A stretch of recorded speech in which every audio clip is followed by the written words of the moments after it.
अचो त अयाज़ खे यादि करियूं। सिंधी अदबी संगत जो फिलोगिन आहे, उनजे फिरे हेठि सिंधी अदबी संगत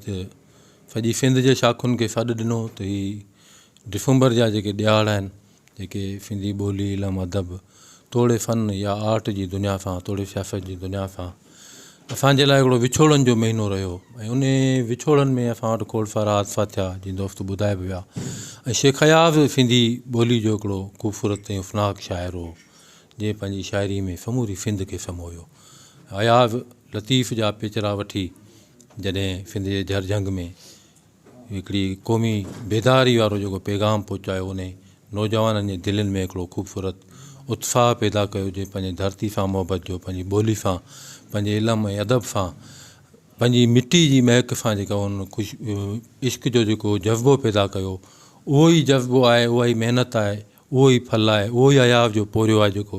अॼु बि अयाज़ खे ज़िंदा रखियो पियो हुजे। ऐं आउं सम्झां थो सिंधी अदबी संगत जे मर्कज़ जेको सॾु ॾिनो आहे, उहो इंतिहाई महिलाइतो ऐं वक़्ताइतो सॾु आहे। जॾहिं असां वटि सॼी सिंध में सरकारी सरपरस्ती में ऐं खोड़ सारनि स्पॉन्सर्स जे ताउन सां जिते प्रोग्राम थींदा हुजनि, उते सिंधी अदबी संगत हिकिड़ी